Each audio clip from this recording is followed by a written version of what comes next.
Shalom tout le monde. Refoua Shlema, Gabriel, pour toi et ton épouse, Bezrat Hashem. Pour Robin, pour tous les malades, Bezrat Hashem. Refoua Shlema, on a dit pour Chana bat Aziza Zohara, Sarah bat Léa, Aimé Mazal Tov bat Sarah. Et on fait le cours pour l'Ilum Nishmat de Sarah Shterna Mesaoda bat Chana, André Rzala bat Esther et Shlomo, Orida bat Bachia Tfecha, Marcel Meriem bat Esther, René Aaron ben Belara, Sarah bat Sultana, Simcha bat Bert, Yosef ben Nina, David ben Yichia, Moshe ben Zahari. Et René Aaron ben Belara. Vous m'avez donné un autre nom?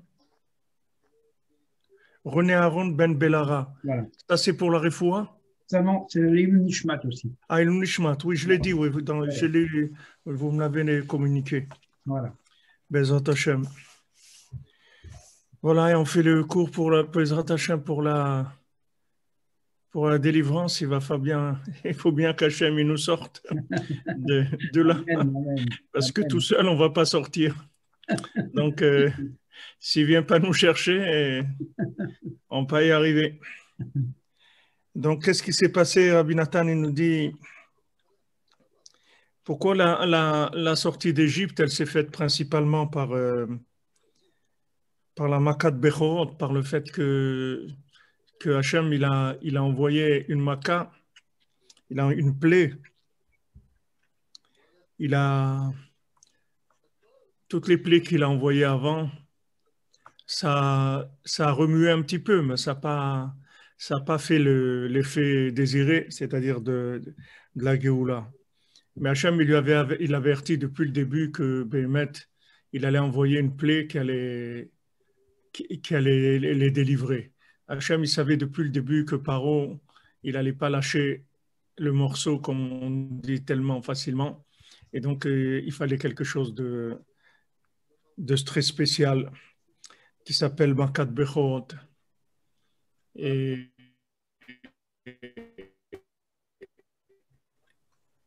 Achatzot aussi, précisément.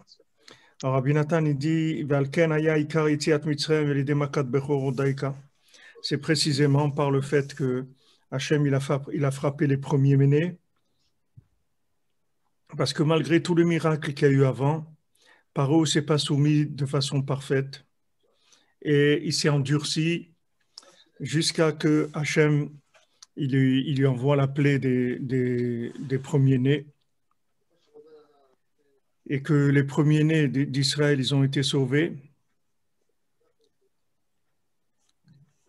Il y a eu donc une soumission du premier-né de Sitracha, c'est-à-dire les premiers-nés du côté négatif.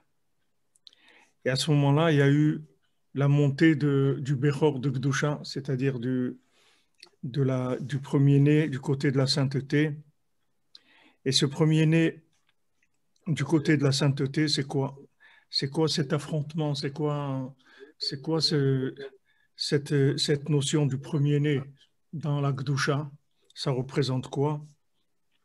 Alors, Rabbi Nathan, il dit, c'est la prière. La prière, c'est le premier-né de la sainteté. C'est-à-dire qu'à ce moment-là, il y a eu la révélation de la puissance de la prière.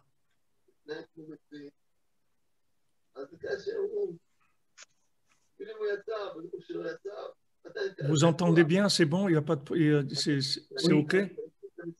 Est-ce que vous pouvez fermer les micros, s'il vous plaît? Okay. On n'entend pas très très bien. Hein. Non, vous n'entendez pas très bien?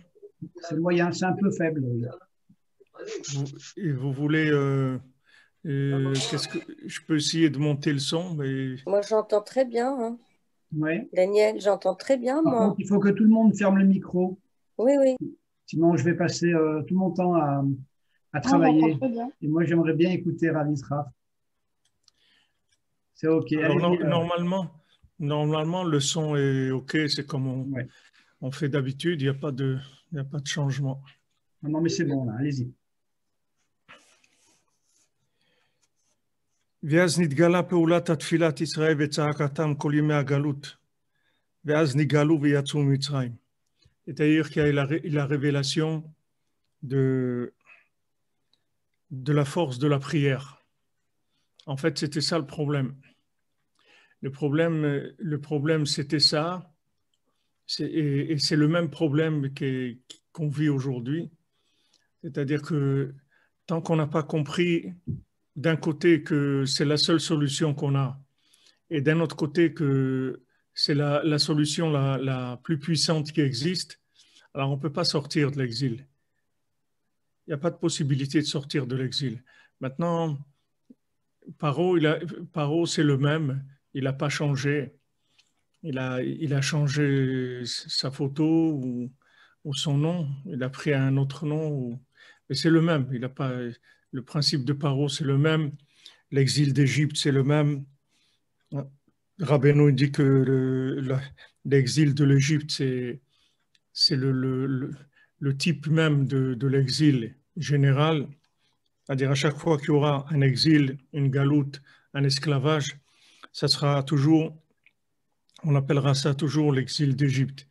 Comme on voit qu'il y a une mitzvah assez de la Torah, que quand on fait le schéma, on doit aussi mentionner la sortie d'Égypte. C'est-à-dire c'est une mitzvah assez que tous les jours, on doit mentionner la sortie d'Égypte. Donc ça se fait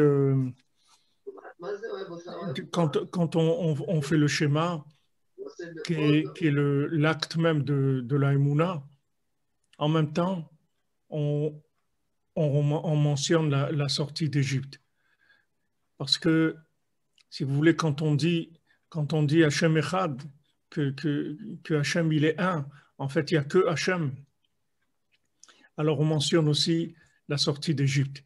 C'est-à-dire qu'on doit se souvenir qu'on est en galoute et que la sortie de la galoute, c'est d'arriver à Hachem Echad, d'arriver à ce qu'il n'y ait plus de différence entre l'apparence de ce monde dans lequel on peut faire beaucoup de choses apparemment, et le fait que c'est Hachem qui fait tout, et c'est Hachem qui décide tout.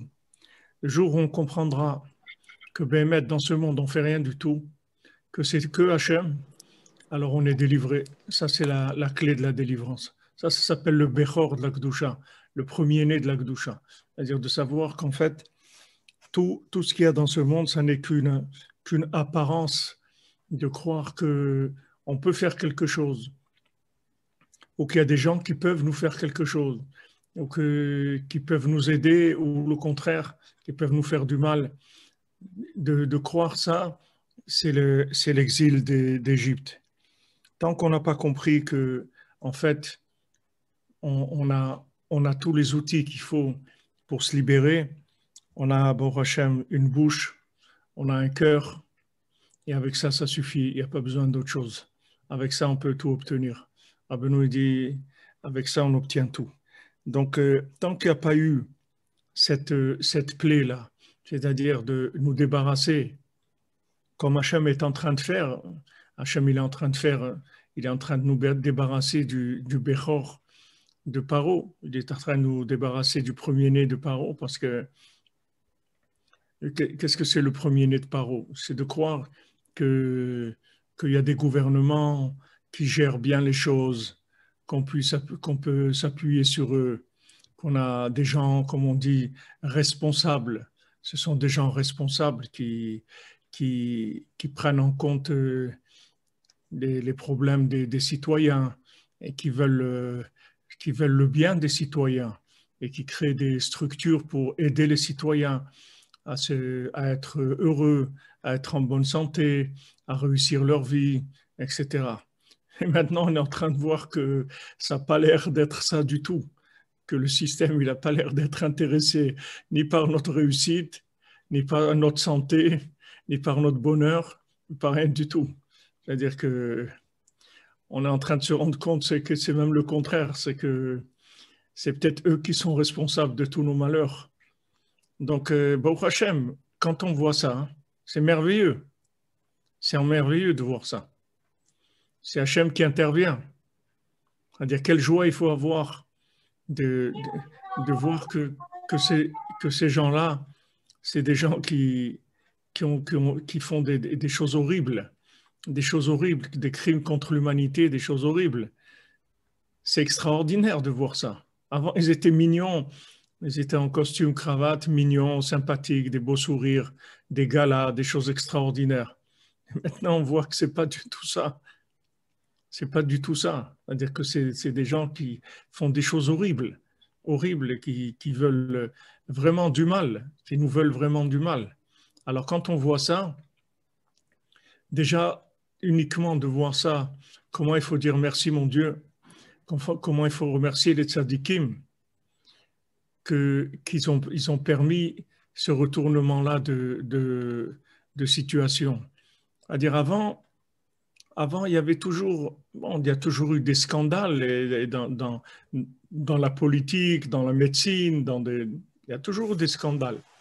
Mais on n'est jamais arrivé à quelque chose de tellement révélé et organisé que, que des gens ils sont payés pour le nombre de morts du virus. C'est-à-dire plus il y a de morts et plus ils reçoivent des subventions pour ça. C'était nous quand ma belle-mère allait à Shalom, elle est décédée le jour de la Iloula de Rabbeinu.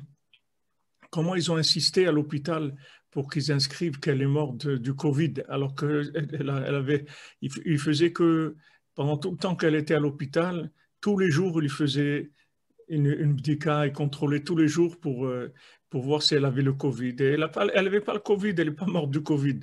Mais il fallait écrire. Ils ont insisté, et il a fallu vraiment se battre pour ne pas signer un papier qui disait que elle est morte du Covid. Pourquoi la pauvre, elle est morte, laissez-la tranquille? Non, non, il faut dire qu'elle est morte du Covid. Donc tout ça, c'est si vous voulez, de voir ça. Et bon, Hachem, il a mis entre nos mains qu'il y a de la communication. Vous voyez, on peut se retrouver sur Zoom, sur YouTube, sur WhatsApp, sur Telegram, et les gens y parlent. Donc on a des témoignages sur le terrain. Même que l'info, elle est complètement trafiquée et influencée, etc. Mais il y a des gens qui sont sur le terrain et des gens qui parlent. Ça, même, c'est la Géoula. Ça, même, c'est la Géoula. Parce qu'avant, c'était caché. C'est comme Paro. C'est-à-dire quand Hachem, il a dit, bon, je vais t'envoyer les sauterelles, il a dit, bon, d'accord, ça y est, allez, maintenant, on va devenir sérieux et on va être honnête, etc. Mais après, ça a repris. Il y a des scandales. Tel ministre, il avait des comptes en Suisse. OK, on a renvoyé le ministre. Bon, ça va, c'est réglé.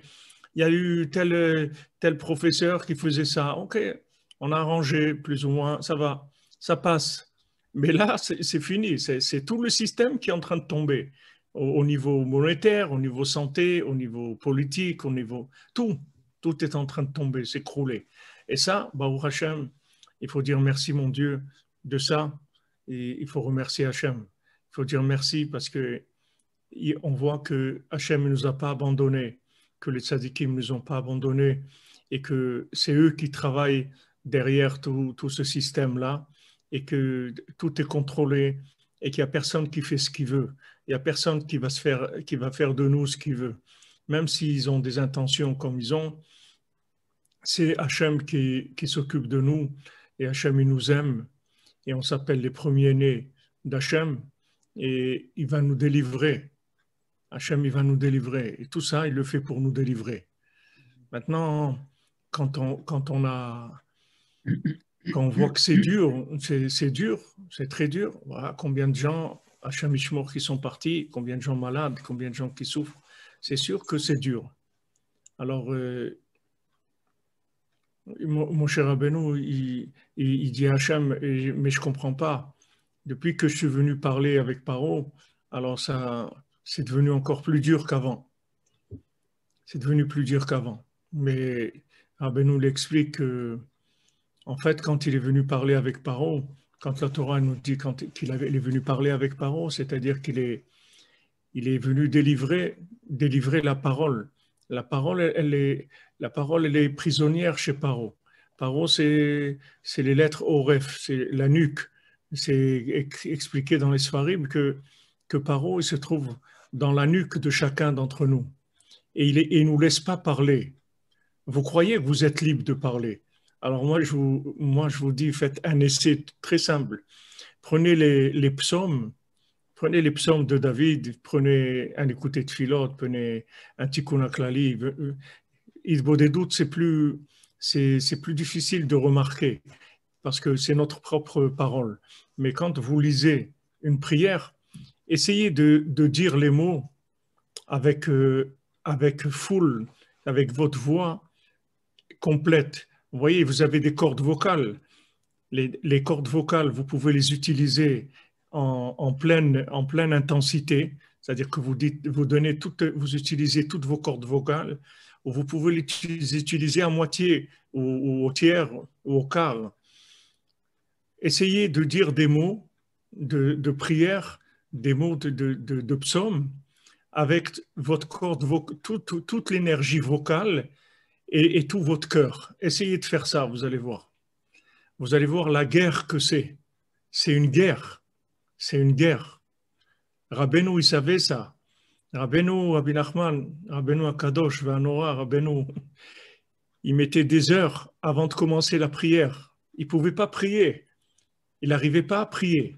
Parce que Paro, il est dans la nuque. Et il nous étouffe. Il ne nous étouffe pas de devant. Il nous étouffe, il nous prend par derrière. Pas devant. Devant, si on le voyait devant, on aurait essayé de se défendre, de faire quelque chose. Il est derrière et il se trouve à l'endroit de la gorge, dans le Metzara Garon, dans l'étroitesse de la gorge. Et là, il nous attrape, il ne laisse pas la parole sortir. Donc la première chose qu'il fallait, c'était libérer la parole. Donc c'est ce qu'il a fait Moshe Rabbeinu quand il est venu parler avec Paro. Et dès qu'il est venu lui parler, il a commencé à se révolter, il a dit il n'est pas question, etc. Il a augmenté encore plus l'esclavage. Mais Rabbeinu, il dit que c'est là où se trouve la solution. Et ils ont remarqué, même chez Rabbi Nathan, combien de fois Rabbi Nathan, il se battait pour arriver à délivrer la parole. Maintenant, nous on connaît pas ça. On ne sait pas ce que c'est. Combien de gens qui maîtrisent la prière. Il y a pas, où est-ce qu'on a vu ça? Il y avait le Rav Toledano à la Vachalom à Paris, qui était au Rincy, je crois. C'est au Rincy qu'il était. Et que Mamash, c'était un homme qui pleurait tout le temps. Toutes les prières qu'il faisait, il pleurait. Toujours il pleurait tout le temps dans la prière. Combien de gens on voit qui prient? On ne sait pas ce que ça veut dire prier. On ne sait pas. On n'a pas des exemples de la prière, on ne sait pas. Il n'y a pas des centres de training où on vient, on se retrouve, on dit allez les amis, maintenant on va faire une séance de prière. Il faudrait faire ça pour apprendre aux gens à prier. Il faudrait organiser des prières communes où on entraîne les gens. Pas des prières à la synagogue où les gens y prient, de la formation de prière. Écoutez chacun comment il prie et lui dit c'est pas bon. Vas-y, corrige. Vas-y, sors les mots, sors-les, fais-les sortir. Fais sortir les mots. Ne fais pas la prière comme ça avec les lèvres et avec une petite voix. Sors les mots, les mots. Vas-y, mets ton cœur et sors les mots avec toute ta voix. Si vous faites ça, voilà, c'est ça la Géoula, c'est tout. La Géoula, c'est ça, c'est pas autre chose. Seulement, le problème, c'est que pour arriver à ça, il faut que ça sert. Le problème, c'est ça, c'est que quand maintenant, Paro, il a augmenté l'esclavage, alors là, ça a commencé à crier. Là, ça a commencé à crier. On faisait plus semblant. On faisait plus semblant de prier. Il y a à faire semblant de prier, parce qu'il faut prier. Bon, on fait prier, on est des gens plus ou moins sérieux, alors on fait ce qu'il y a à faire, on croit dans la prière, on fait. Mais il y a prier quand ça y est, c'est-à-dire il n'y a pas d'autre solution. On n'a pas comment s'en sortir. C'est-à-dire qu'on n'a que ça, c'est tout. Alors Hachem, il nous amène là, dans cette situation où Paro nous demande de fabriquer aussi les briques. C'est-à-dire avant, ok, on était esclave chez Paro, mais on pouvait sortir, se promener, voyager, aller à Jérusalem ou aller à Ouman ou aller au Kotel ou truc. Non, il ferme, même ça, il ferme. Il dit non, maintenant c'est confinement. Le masque, tu mets le masque. Et je veux pas, je veux pas que tu parles. Il y a pas, tu parles plus. Et tu vas aller à Jérusalem, tu vas pas. Tu vas aller au Kotel, tu vas pas. Tu vas aller au Man, tu vas pas. Rien, rien, tu bouges pas. Alors quand c'est trop, c'est trop. C'est-à-dire c'est trop. Avant, on était dans un esclavage, disons, plus ou moins sympa. C'est-à-dire de façon comme ça, à première vue, ça a l'air sympa. Mais maintenant, l'esclavage, il devient vraiment pas sympa du tout. Vraiment pas sympa. Le virus et les masques et le confinement, tout ça. Mais sachez que tous ces signes-là, c'est que de la Géoula. C'est mamash, on est en train de vivre la Géoula. On est en train de vivre la Géoula parce qu'on est, regardez d'où on est. Tous, chacune de l'eau on vient. Regardez, moi je suis à Oman, à Lyon, l'autre à Marseille, l'autre là, à Jérusalem, là, Gabriel. Voilà, on est tous réunis. Parce qu'on a réuni, on a autre chose à faire, on a des choses à faire dans notre vie. Pourquoi on est réunis? Parce qu'on sait que on veut sortir de l'exil, on en a marre, ça y est, c'est fini, on ne peut plus supporter. Alors quand Hachem il met des conditions comme celles qu'on a aujourd'hui, c'est pour provoquer l'accouchement, comme notre ami Dan, qui est Toledano, ils ont une petite fille hier.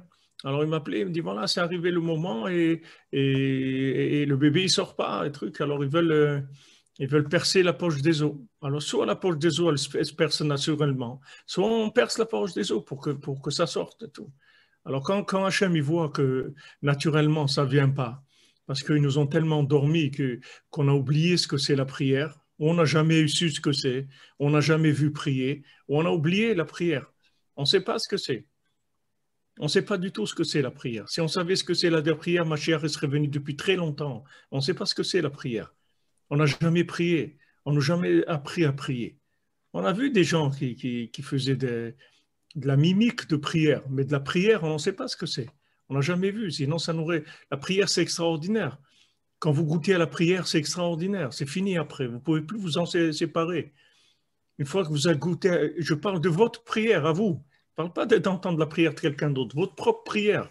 Quand vous allez l'entendre, vous n'allez plus pouvoir vous arrêter de prier. C'est-à-dire chaque fois que vous allez avoir l'occasion, vous allez prier parce que ce sont des moments merveilleux, ce sont des moments extraordinaires. C'est une chose qu'Hachem il a mis en nous, la parole du cœur en connexion avec Dieu, c'est quelque chose d'extraordinaire. Il n'y a rien de plus merveilleux au monde que ça. Seulement, on nous a caché ça, parce que c'est notre véritable identité. C'est ça la véritable identité, Nafshi Yatsa Bedabero, notre âme, elle sort dans notre parole, c'est-à-dire c'est l'expression de notre âme. Nous, on connaît l'expression de notre ventre ou de notre porte-monnaie ou de notre cerveau ou de nos oreilles, mais l'expression de l'âme, on ne sait pas ce que c'est. Des idées, on en a, on discute, on échange des idées, mais l'expression de l'âme, on ne sait pas ce que c'est. Mais quand on entend ça, notre propre âme, l'expression de notre âme à nous, quand on entend ça, c'est la chose la plus merveilleuse qui est au monde. Alors maintenant, toute la Géoula, c'était, Hachem, il a dit, attends, tu vas voir, je vais amener quelque chose qui va faire qu'il va vous libérer. Il va vous libérer. Pourquoi il va vous libérer? Parce que maintenant, je vais vous amener dans une situation où vous allez trouver la prière, vous allez trouver votre voix. Vous allez trouver votre voix, vous allez voir que vous avez une voix. Pas la voix pour voter pour Macron, la voix à vous, votre voix à vous. Vous allez la donner à personne, votre voix. Quand on va dire « donnez vos voix », je dis « non, je ne la donne pas. Je ne donne pas. » Mais comment il faut voter? Non, ma voix, je la garde. Ma voix, je la garde pour Hachem. Moi, je veux m'exprimer. Je veux garder ma voix. Je ne veux pas la donner à quelqu'un qui va me rendre muet. Il va parler à ma place. Il va dire des bêtises. Je ne veux pas. Je garde ma voix. Ma voix, elle m'appartient.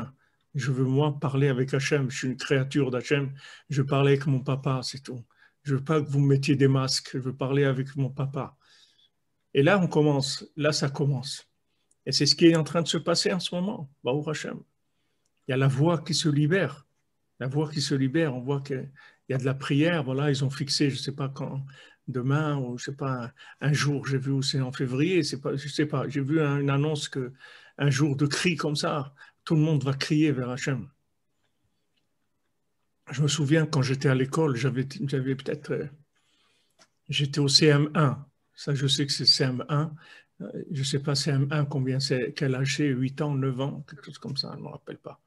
10 ans peut-être, je sais pas. Et la maîtresse, elle m'avait dit, elle s'appelait Madame Guillet, je me rappelle de ça parce qu'elle m'avait marqué. Madame Guillet. Alors un jour, elle m'a pris, elle m'a fait sortir de la classe, elle m'a mis dans la cour, elle m'a dit crie, crie. Alors j'essayais de crier, elle me dit crie, je veux que tu cries, crie.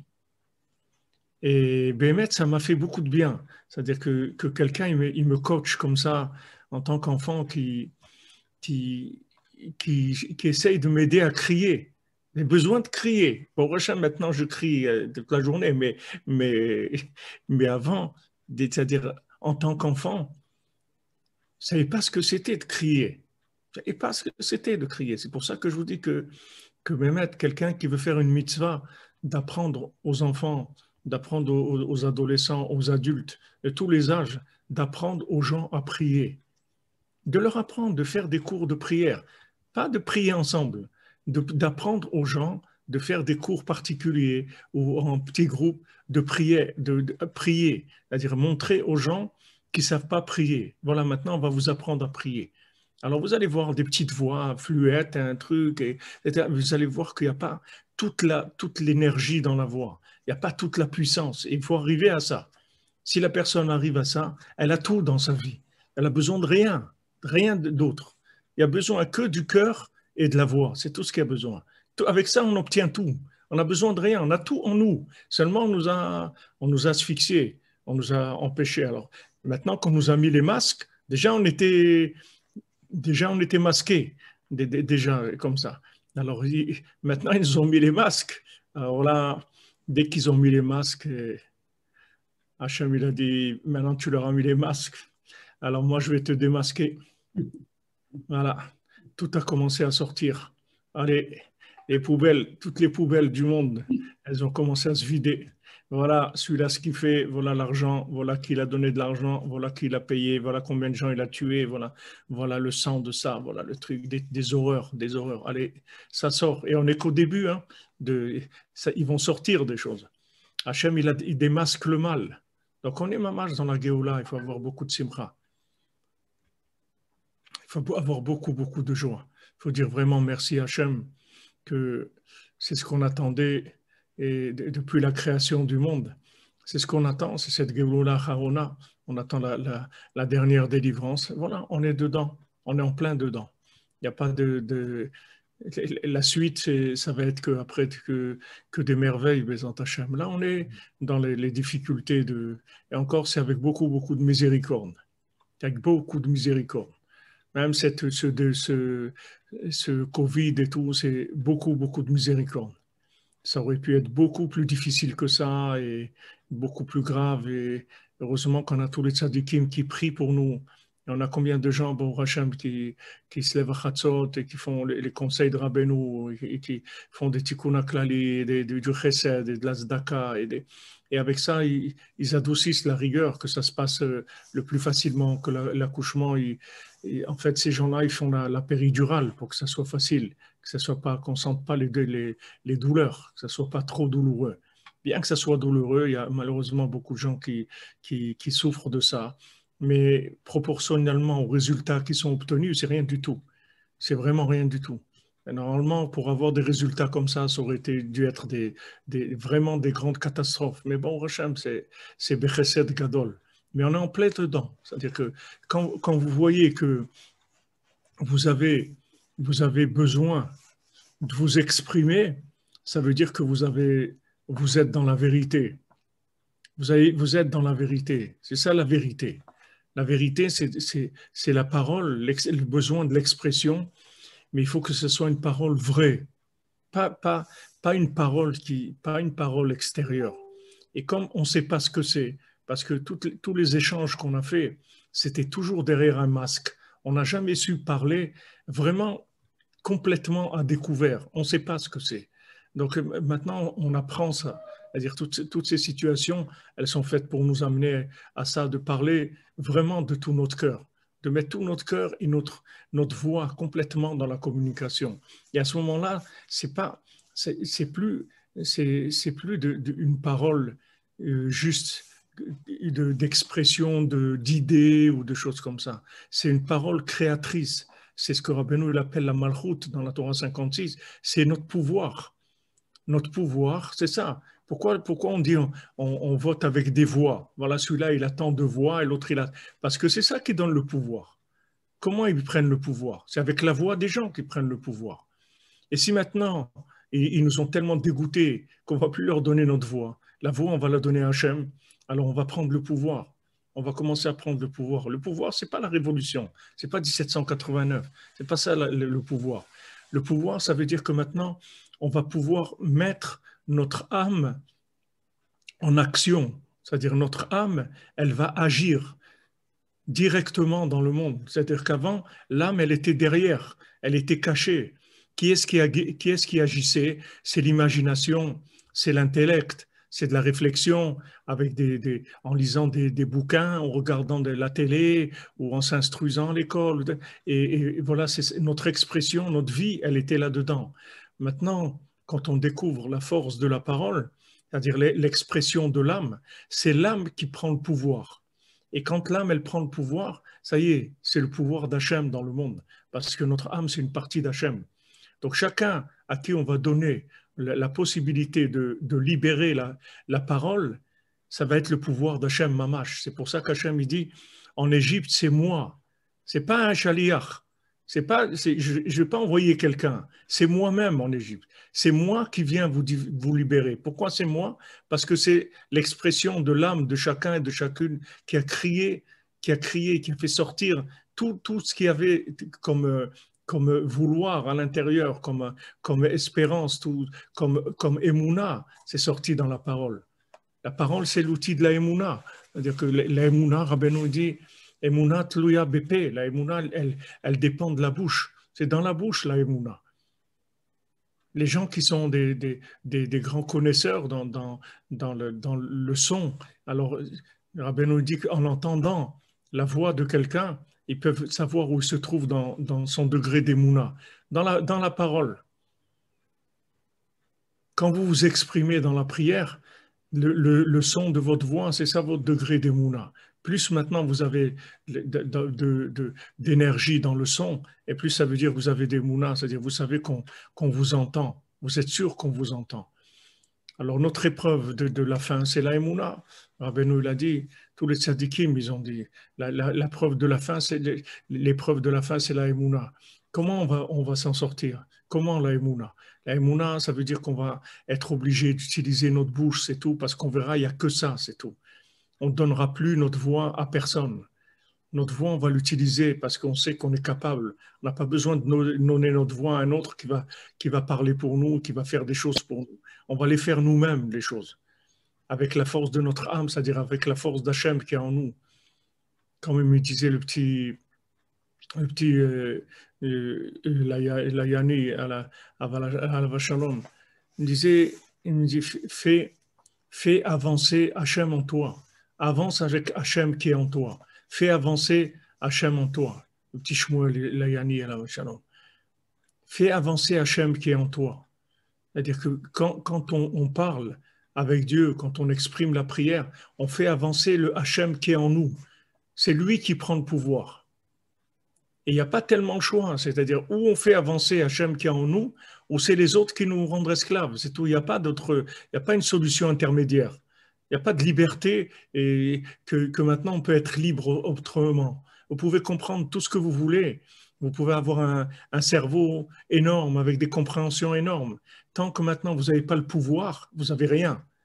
Vous n'avez rien du tout. Vous avez compris des choses. Okay? À quoi ça vous a servi? À quoi vous a servi? Qu'est-ce que vous pouvez faire de votre vie? Vous ne pouvez rien faire du tout. Si vous n'avez pas le pouvoir, vous ne pouvez rien faire. Vous dépendez des autres et vous allez aux urnes, on va comme des idiots avec des petits bouts de papier. Allez, voilà, je donne ma voix à un tel, et je lui donne. Pourquoi tu vas lui donner ta voix? Donne ta voix à personne. Abraham, Hashem, ta voix, c'est ton pouvoir. Avec ça, tu peux réaliser tous tes rêves. Avec ça, tu peux faire toutes les guerres. Bilam, il a dit, ce peuple-là, toute sa force, elle est dans la bouche. On ne peut rien faire contre eux. La seule chose qu'on peut, c'est leur cacher leur arme, c'est tout. Comme quelqu'un qui a une arme, vous lui cachez, il ne la voit pas, il ne sait pas où elle est. Alors il croit qu'il est désarmé. Mais ce n'est pas vrai. Nous, on a une force dans la bouche. Notre bouche, elle est très très forte. Pourquoi tu dis les halachot de la shonara? Pourquoi le lachonara? C'est quelqu'un dans le monde, il y a des halachot de la shonara. Ils ont copié beaucoup de choses dans notre religion, tous les gens qui ont fait des religions. Mais les halachot de la shonara, ils n'ont pas copié. Ça intéresse personne, les halachot de la shonara, parce qu'ils ne savent pas ce que c'est. Ils ne savent pas ce que c'est le koach de la parole. Ils ne savent pas que la parole, comment c'est puissant. Nous, on a une puissance dans la parole.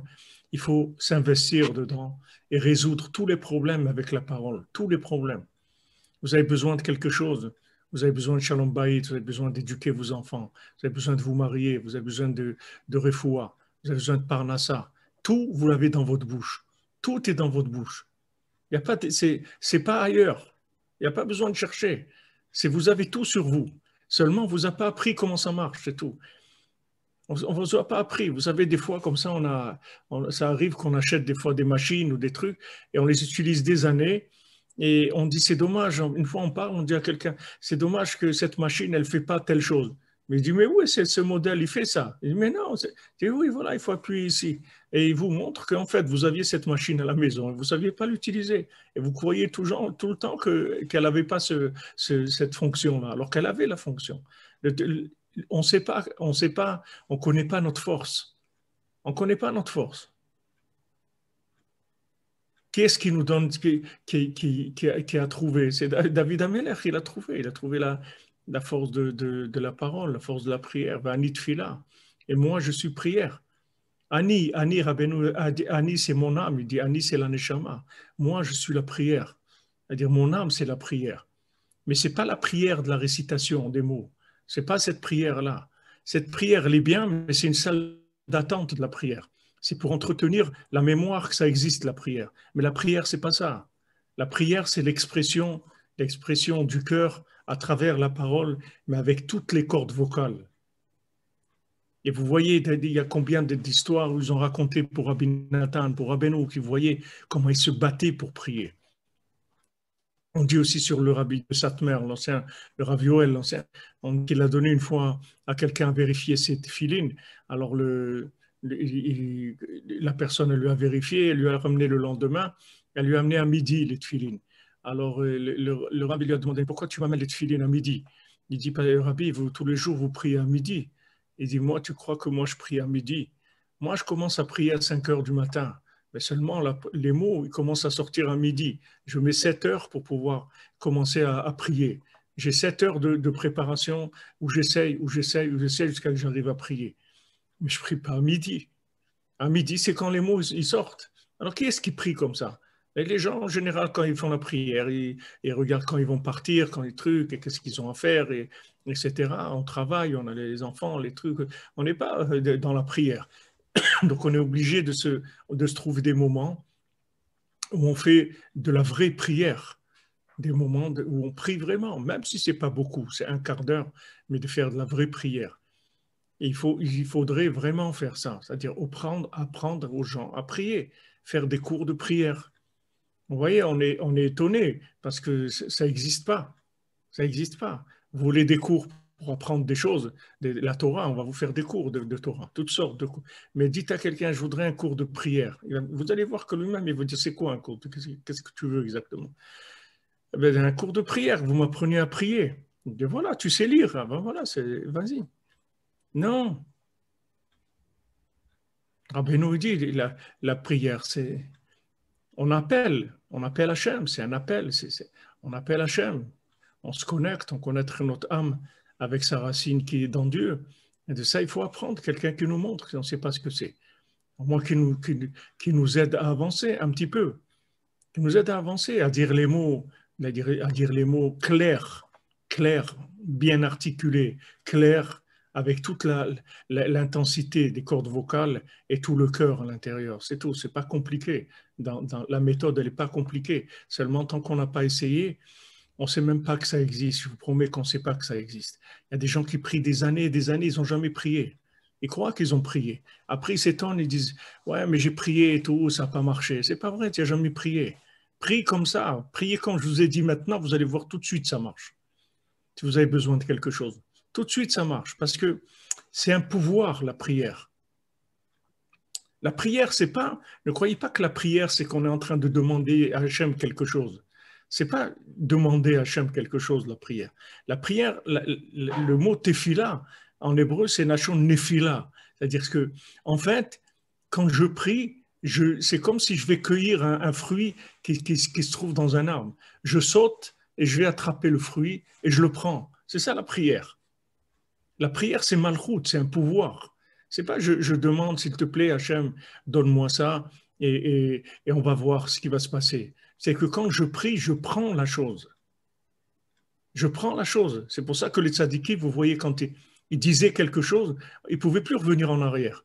Parce que leur parole, elle était complètement créatrice. C'est-à-dire qu'elle réalisait la chose. Et chacune d'entre nous, Rabbi Nachman, il nous apprend qu'on a cette capacité. On a la capacité seulement, on ne nous a jamais appris à prier, c'est tout. Si on avait appris à prier, on aurait obtenu tout par la prière. Tout ce qu'on a besoin dans notre vie. Il n'y a aucun manque, Rabbi Nathan dit, qu'on ne peut pas combler avec la prière. Tous nos manques, on peut les combler avec notre parole. Et il faut s'entraîner, c'est tout. Il faut un endroit calme et un endroit, des fois, des gens, ils ont honte, malheureusement, de prier. Alors, dans un endroit discret où on ne nous entend pas, où on va être tranquille, et là, faire des séances d'entraînement à la prière. Et quand vous allez goûter, et vous allez voir que ça s'ouvre, quand vous allez établir la connexion, vous allez voir que c'est quelque chose d'extraordinaire. Après, vous obtenez tout avec la prière. Voilà, la tfila, j'ai fait descendre la chose. J'avais besoin de quelque chose. Je l'ai fait descendre depuis chez Hachem en bas. Chez Hachem, il y a tout. Hachem, il veut qu'on agisse avec la prière. Pardon, pas avec les mains. Et Hachem, il ne veut pas les mains de Esav. Hachem, il veut qu'on agisse avec la prière. Que ce qu'on obtient, on l'obtienne avec de la prière. Et seulement, on est tellement dans l'exil qu'on croit que la prière, c'est quelque chose de... La prière, c'est quelque chose de... Bon, on a prié, ouais, d'accord, mais on ne croit pas que la prière, c'est quelque chose d'actif, c'est quelque chose c'est quelque chose qui est une action. Le Chazon Ish, il dit que la plus grande ishtadlut qui existe, c'est la prière. C'est le plus haut niveau de recherche d'action, de réaliser une action, ça se fait par la prière. La prière, c'est vraiment réaliser les choses, c'est la réalisation des choses. Alors d'abord, avoir commencé la émouna dans la prière, commencer à croire que la prière, ça a une force. Après, croire que moi aussi, je suis capable de prier. Parce que si je suis vivant, c'est que je suis capable de prier. Et tant que je suis vivant, ça veut dire qu'il y a une âme en moi. Donc, je suis capable de prier. Il faut juste commencer à faire l'effort. C'est vrai que ça demande des efforts. Et Rabbeinu, c'est l'une des seules choses où Rabbeinu, il a tellement insisté pour faire des efforts. Il a dit, les gens, ils disent qu'il ne faut pas faire trop d'efforts dans la prière et tout. Et il dit, moi, je dis le contraire. C'est là où il faut faire le plus d'efforts, c'est dans la prière. Alors, il y a des gens qui parlent de kavana dans la tfila. C'est-à-dire, il faut se concentrer sur la prière et tout. C'est bien la kavana, la concentration, c'est bien. La concentration, c'est la partie de mettre le cœur dans l'orientation du sens des mots. Mais le principal de la tfila, c'est de sortir les mots, de dire les mots clairs et forts, et avec tout notre cœur. Et avec ça, même si une chose, elle n'existe pas encore, vous allez la créer. Même s'il n'existe pas, vous avez la possibilité de créer une chose avec votre parole. C'est écrit dans la halakha qu'on a le droit de faire quelqu'un qui veut se marier, qui cherche à se marier, et qui a trouvé, alors même pendant les 9 jours de Tisha B'Av, on a le droit de faire des fiançailles, pas une fête, mais on fait une petite cérémonie de fiançailles. Alors, qu'est-ce qui est écrit dans la halakha? Pourquoi on peut le faire pendant les 9 jours? Parce que c'est quand même une joie, quelqu'un qui a trouvé son conjoint, etc. Bon, Hachem, c'est merveilleux, Mazal Tov et tout. Alors, pourquoi on le fait pendant les 9 jours? Il dit parce qu'on a peur qu'il y ait quelqu'un d'autre qui va le devancer. Et il dit comment il va le devancer? Il va le devancer avec la prière. C'est écrit avec la prière. Il va prier et il va le prendre. Alors, quand on entend ça, on est choqué. On dit, mais comment? Ça veut dire que quoi? Ben, la prière, tu peux prendre des choses avec la prière. Parce que la prière, c'est une façon de prendre les choses. Et si quelqu'un, maintenant, il se trouve pendant les 9 jours et que personne, elle a pas concrétisé les fiançailles, ils ne sont pas engagés, alors il n'y a pas eu encore quelque chose de vraiment concret. Et qu'à ce moment-là, il y a un autre qui prie et qui est en train de pleurer, qui est en train de mettre toute son énergie. Il a le pouvoir et il prend. Et il prend le conjoint de l'autre. C'est la halakha, c'est dans Shulchan Aruch. Vous pouvez voir, c'est Mishnah Brura, Chafetz Chaim. C'est pas, maintenant, ce que je vous dis, c'est pas de la Kabbalah. Maintenant, il y a toute la Kabbalah qui est derrière ça. Mais déjà, au niveau de la halakha, vous voyez que la prière, c'est un pouvoir. C'est un véritable pouvoir créateur. Créateur, c'est un pouvoir créateur. Même si maintenant, qu'est-ce que ça veut dire créateur? Ça veut dire qu'il y a des choses que le système, il ne vous donne pas droit. Comme le système de politique. C'est-à-dire, par exemple, vous n'avez pas le droit à telle allocation. Okay? Il y a une allocation de 600 euros par mois, mais vous n'avez pas le droit parce que vous ne remplissez pas les conditions. D'accord? Maintenant, dans le système astral, c'est un système aussi. C'est-à-dire, il y a des choses auxquelles on a droit et des choses auxquelles on n'a pas le droit. Selon nos vies antérieures, selon la vie actuelle, selon nos actions, nos pensées, nos paroles, tout. On a des blocages. On a des blocages. Et voilà ce qu'on a le droit. Quand maintenant on consulte le système astral, voilà les droits. Il vous sort votre fiche des droits. Voilà à quoi tu as le droit, ça, ça et ça et ça. Et ces choses-là, tu n'as pas le droit, c'est tout.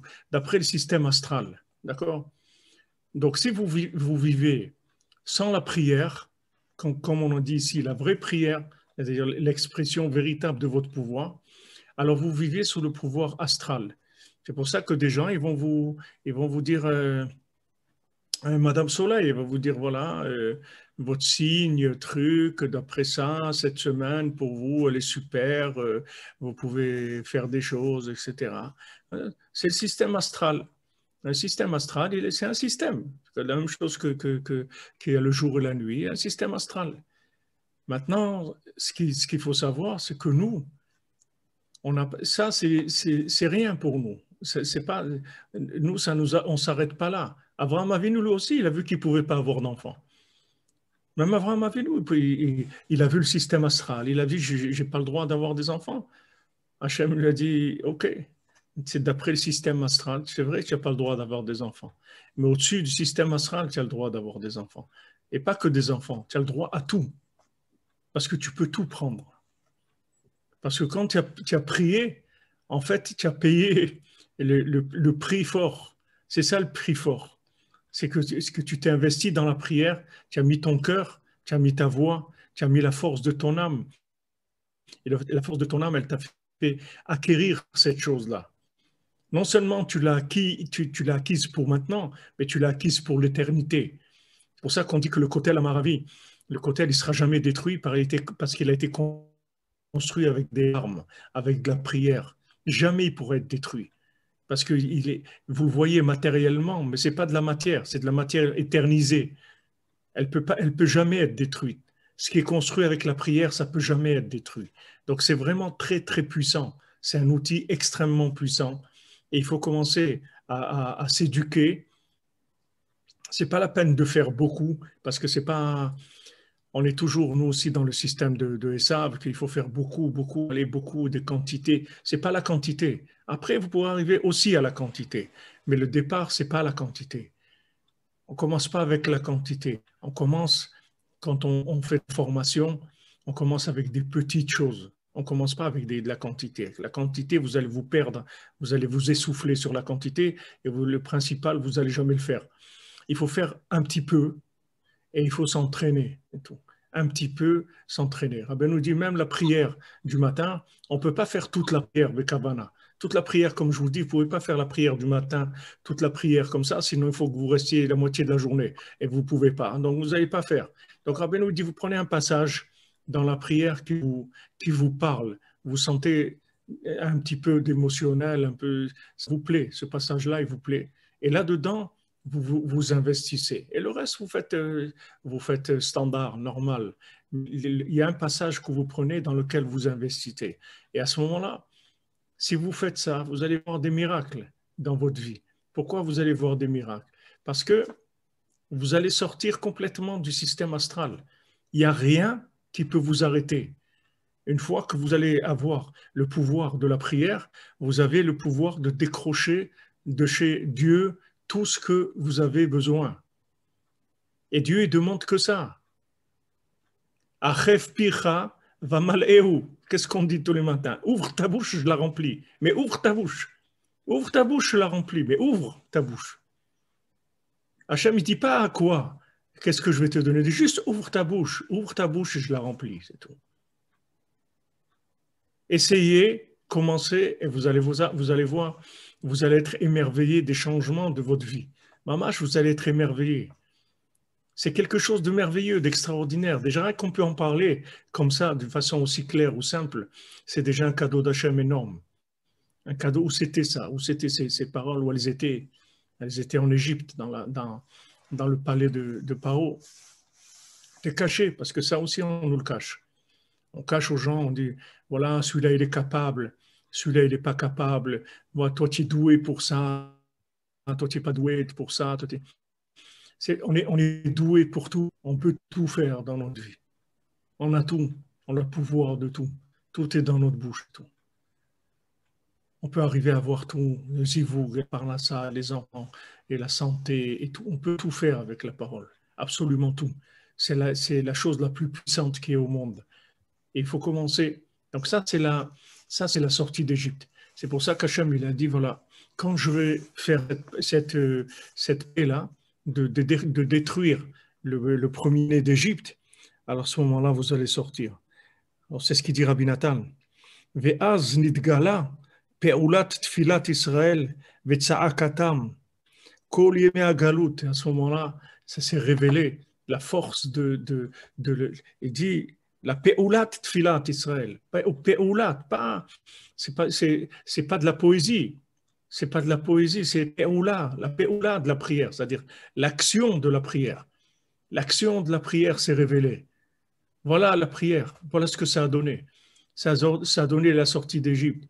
Ça a donné qu'on y va, qu'on n'a pas peur. Et même si on se trouve devant la mer Rouge, on y va, ça s'ouvre. La mer s'ouvre. Tout est possible. Tout est possible, c'est-à-dire on change complètement toutes les règles du système astral. Le système astral, il ne nous intéresse pas. Encore moins le système politique, le système scolaire, le système universitaire, le système de... Moi, j'ai un de mes amis à Jérusalem. Quand on est arrivé à Jérusalem, on a fait l'Aliyah il y a 27 ans de ça. Alors, à l'époque, je ne sais pas aujourd'hui, je ne sais pas suivi comment c'est, mais à l'époque, il fallait repasser les examens de dentiste. C'est-à-dire ceux qui étaient dentistes, il fallait qu'ils repassent les examens. Et ce n'était pas reconnu. Le diplôme dentaire qui était donné en France, il n'était pas reconnu en Israël. Il fallait repasser. Et c'était difficile. La plupart des gens, ils échouaient. C'est-à-dire que le nombre, il y avait peut-être 10% des gens qui arrivaient à réussir cet examen. Et je connais aussi des gens qui ont essayé 4 fois, 5 fois, 6 fois, 7 fois. Ils ont laissé tomber le métier, ils ont fait autre chose dans leur vie. Ils ne pouvaient pas. Et moi, j'ai un ami, il n'a rien préparé. Comment il a préparé? Il allait au cotel tous les jours, c'est tout. Tous les jours, il allait au cotel. Il dit, Ya Rabbi, donne-moi, c'est tout. Donne-moi, j'ai des enfants, une femme, des enfants. J'ai besoin de les nourrir. Je suis venu en Israël, j'ai besoin de parnassa, j'ai besoin de nourrir en famille. Voilà, c'est tout. Il a fait que ça, c'est tout. tous les jours au kotel, tous les jours au kotel, tous les jours. Il a passé l'examen, il a réussi la première fois. Alors vous dites, waouh, vous croyez que c'est quelque chose de miraculeux. En fait, c'est pas miraculeux, c'est du pouvoir, c'est tout. C'est du pouvoir, c'est que du pouvoir. C'est quand vous prenez quelqu'un qui s'entraîne et il a de la force, ou vous prenez quelqu'un, un sportif qui fait je sais pas, des sports avec une souplesse du corps qui se plie, etc. Mais c'est sûr que si vous faites ça comme ça, vous venez pour le faire, vous pouvez pas plier vos jambes comme ça, et c'est impossible. Et vous avez quelqu'un qui se plie complètement, qui fait des trucs incroyables. Il n'y a rien d'incroyable, il a travaillé, c'est tout. C'est entraîné, n'importe qui peut faire ça. C'est juste du travail, c'est tout. La prière, c'est un moyen de décrocher des choses, de décrocher la délivrance individuelle, de décrocher tout ce qu'on a besoin. Et ça marche. Ça marche, seulement il faut apprendre à prier, c'est tout. Et si vous voyez que ça ne marche pas, c'est que vous ne savez pas prier, c'est tout. Alors, ce que je vous explique, c'est simple. C'est-à-dire, commencez, essayez, vous allez voir que ça marche. Vous voulez quelque chose, vous voulez obtenir quelque chose. Vous voulez que vos enfants ils soient bien, que vos enfants ils vous écoutent. Ne parlez pas avec eux, parlez avec Hachem. Ne parlez pas avec eux. Parlez avec Hachem et vous allez voir qu'ils vont vous écouter. Parce que c'est un pouvoir, la prière. C'est un vrai pouvoir. Si vous demandez à Hachem que maintenant, voilà, je veux que mes enfants ils m'écoutent, je ne sais pas comment faire. Je leur dis, je parle avec un mur, ils n'écoutent pas, ils sont dans les influences extérieures ou n'importe quoi. Moi qui m'écoute, ou le conjoint, ou les enfants, ou tout ce que vous avez besoin. Vous avez tout dans votre bouche. Comment on va être après 120 ans dans l'autre monde quand on va voir qu'on avait les moyens d'obtenir tout ce dont on avait besoin et qu'on ne les a pas utilisés. On ne savait pas. Comme quelqu'un qui a de l'argent dans sa poche, il est en train de mendier et il ne sait pas qu'il a de l'argent dans sa poche. C'est dommage. C'est dommage. Alors Rabbeinu, il est venu pour délivrer. Rabbi Nachman, il est venu pour délivrer la prière, pour donner la force de la prière, pour nous montrer qu'on peut. Rabbi Nachman, il libère les gens. C'est-à-dire, il vous rend responsable et autonome. Vous allez avoir besoin de personne. Vous êtes libre. Vous pouvez faire ce que vous voulez de votre vie. Et vous avez le moyen de le faire. Ce n'est pas qu'on vous dit, fais ce que tu as envie. Non, ce n'est pas que te donne les moyens de faire ce que tu as envie de faire. Alors ça, c'est le signe de la Géoula. Vous voyez, il le dit. Ve'az nig'alu.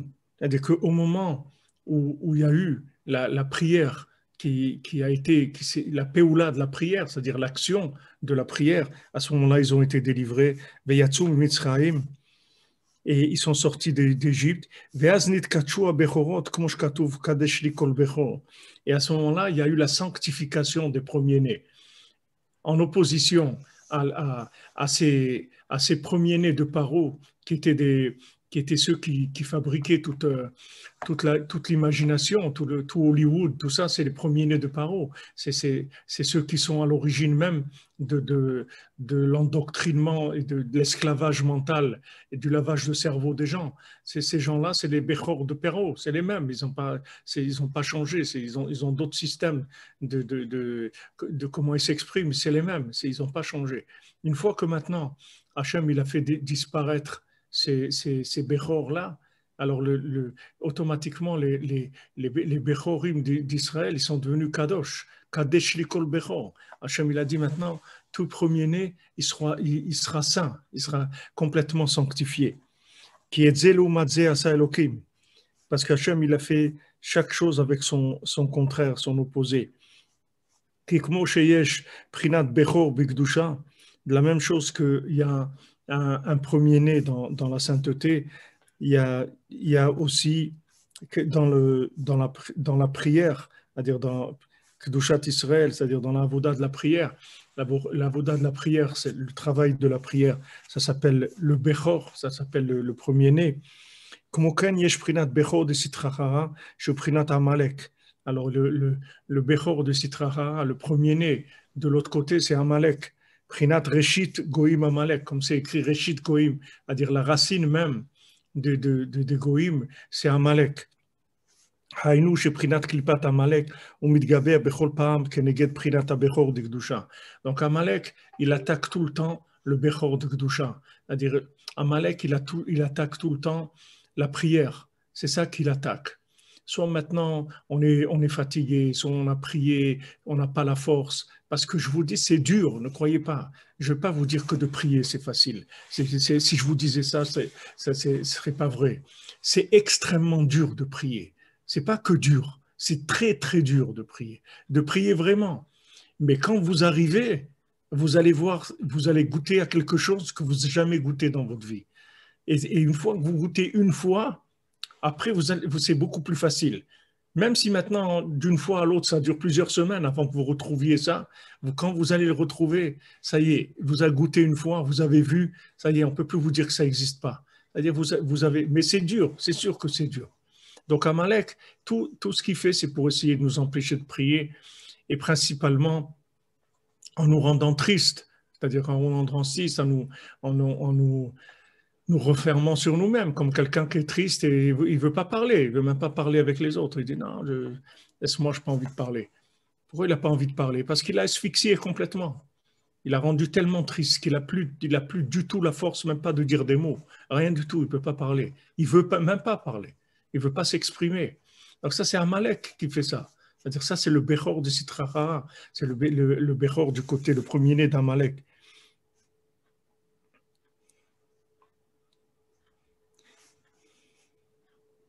Keneged Prinat, il attaque Amalek, il attaque le premier-né dans la sainteté. Shehu Hatfila. Donc Rabbi Nathan, il nous dit clairement que ce premier-né, c'est la prière. Même quand on arrive à réussir quelque chose par la prière, que c'est l'enfantement du premier-né, il se renforce et il essaye de rentrer de l'hérésie dans le cœur. Et il lui fait croire que Hachem, il n'a pas commencé encore à écouter sa prière. Il dit non, mais Hachem, il n'a pas commencé à écouter ta prière. C'est pour ça qu'il s'appelle Reshit, parce que c'est un premier-né, c'est le premier-né du côté négatif, c'est-à-dire qui attaque complètement la prière. Soit maintenant de dire qu'on n'est pas capable de prier, soit de nous cacher la réussite de notre prière en nous disant que ce qu'on a obtenu, c'est parce que c'est-à-dire on a fait des choses, on est capable, voilà, on sait bien faire les choses, on a des capacités dans ça, donc on a réussi cette chose-là, on a réussi cette chose-là. Ça aussi, c'est Amalek qui rend cette façon de voir les choses. Tout ce que j'ai réussi dans ma vie, c'est parce que j'ai prié, c'est tout. Et si ce n'est pas moi qui ai prié, c'est des gens qui ont prié pour moi. Soit c'est mes parents qui ont prié pour moi, soit c'est mes proches, soit c'est des ancêtres que j'ai dans l'autre monde qui sont tout le temps en train de prier pour moi. Mais c'est tout ce que j'ai réussi dans ma vie, c'est sûr que je l'ai réussi que par la prière, c'est tout. Et Amalek, il veut faire croire que soit les gens qui ont pas réussi, il les décourage complètement, et ceux qui ont réussi, il veut mettre ça sur le compte de leur capacité. On n'est pas capable, on est capable de rien. À nous, Anachnouma, Moshe Rabbeinu dit, pourquoi je suis Moshe Rabbeinu? Parce que je suis un point d'interrogation, c'est tout ce que je suis. Je suis rien. Anachnouma, ma c'est Gematria Adam. Adam c'est ma. C'est ça un homme. Un homme c'est un point d'interrogation. C'est-à-dire, il n'y a rien. C'est-à-dire, je suis capable de ça. Tu es capable de rien. Tu es capable de rien. D'après les astres, tu es capable de rien. Mais au-dessus des astres, tu es capable de tout. Tu es capable de tout. Mais de par toi-même, tu es capable de rien. Si on dit maintenant, ah voilà, j'ai fait ça, qu'est-ce que tu as fait? Tu n'as rien fait du tout. Tu sais prier, c'est tout. Si tu sais prier, alors tu vas réussir, tu vas faire beaucoup de choses. Mais c'est venu d'Hachem, c'est venu de la prière. Alors ça aussi, Amalek, même quand on réussit quelque chose, parce que quelqu'un a prié pour nous, Quelqu'un a prié pour nous. Combien de larmes des mamans elles ont versé pour que leurs enfants ils réussissent. Combien qu'on a des gens, des ancêtres à nous qui sont dans l'autre monde et qui sont en train de prier sans arrêt pour nous, en train de nous surveiller, en train d'obtenir des choses pour nous dans ce monde. Et nous, on croit qu'on réussit. Il a réussi, il a fait ça, il a réussi. Tu n'as rien réussi du tout. Tu as réussi qu'il y a des gens qui ont prié pour toi, oui. Ça, oui, tu as réussi. C'est ça ta réussite. C'est que soit tu pries, soit que tu as de la chance qu'il y a des gens qui t'aiment et qui prient pour toi. Ça s'appelle de la réussite. Mais sinon, de toi-même, qu'est-ce que tu vas réussir? כי הוא רוצה להתגבר כנגד בחינת ראשית, שהוא בחינת בכור, כי עדיין לא התחיל, כאילו עדיין לא התחיל השם יתברך להושיע הכלל. Il veut faire croire que non, c'est pas Hachem du tout qui est à l'origine de la réussite que tu as. C'est parce que voilà, tu t'es débrouillé, il y a eu ça, etc. Il veut cacher complètement.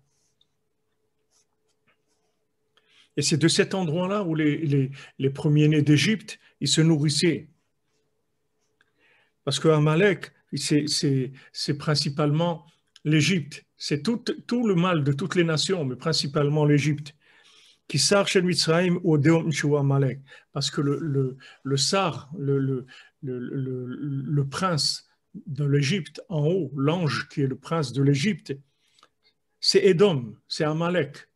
C'est Édom, c'est l'Occident. Ne croyez pas que le sar de l'Égypte, c'est Ishmaël. Ce n'est pas Ishmaël, le sar de l'Égypte. Le sar de l'Égypte, l'ange qui dirige l'Égypte, c'est l'Occident. C'est le même qui est à Moscou et qui est à la Maison Blanche et qui est à l'Élysée. C'est le même. C'est celui-là qui dirige. Amalek, c'est lui. Ne croyez pas que Amalek il se trouve chez Ishmaël. כי שר של מצרים הוא אדום שהוא עמלק, על כן על ידי שהיכה השם בחור מצרים, על ידי זה נפסק וניתק יניקת מצרים מבחינת קליפת עמלק, שכל הגלויות על ידו. Donc par le fait que maintenant Hachem il a frappé les premiers-nés de l'Égypte, par ça s'est déconnecté, ça a arrêté la force de l'Égypte, c'est-à-dire ça a arrêté la force de Amalek, dont tous les exils dépendent de lui. Et ça, c'était il n'avait plus la possibilité maintenant de s'endurcir. Il a été obligé de lâcher. Il a été obligé de lâcher. Paro, il a été obligé de lâcher. Il ne pouvait plus faire autrement. Mais comme maintenant, Amalek lui-même, qui est la racine de Paro, lui-même, il n'avait pas été encore détruit.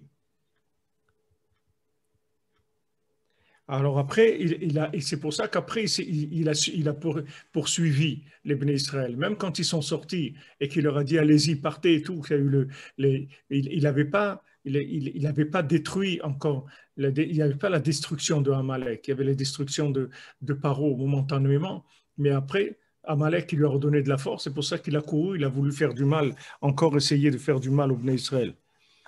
Et ils ont dit, qu'est-ce qu'on a fait de le laisser partir? Ça, c'est Amalek qui s'est réveillé encore une autre fois.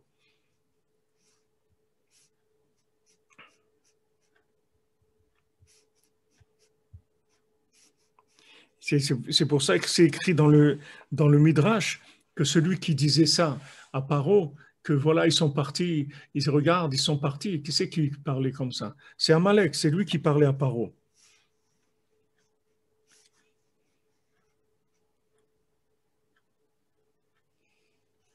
Alors, d'un côté, Amalek, il donne de la force à Paro, et de l'autre côté, il essaie d'affaiblir la force de la Tfila.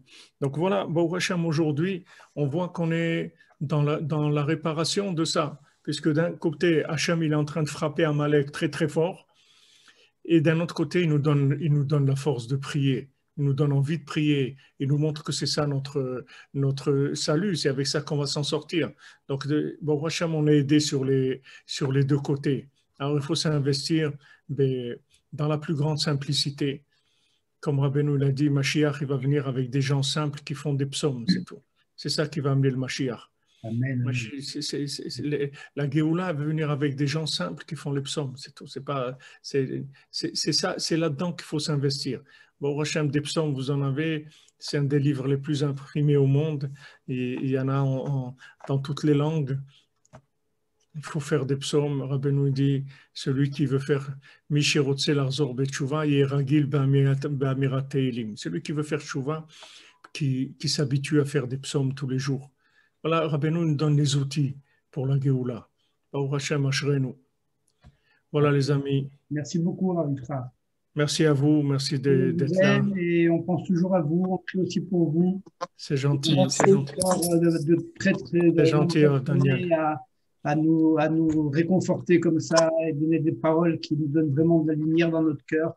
Hachem vous le rende, Hachem. Amen, amen. Amen. Les autres Hachem, qu'on vive ensemble la Géoula.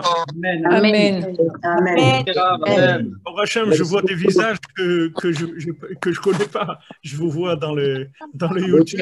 Pas des noms, mais là, je vous vois. Baruch Hachem. Amen. Alors, shalom à tous, enchanté à tous. Amen. Amen. Amen. Merci beaucoup. Amen, Rav. Grâce à Merci. l'initiative de Rabbi Daniel, c'est lui qui a organisé. Merci, Rabbi Daniel. Merci, monsieur Zekri. Merci, Rav. Merci beaucoup. Merci. Merci.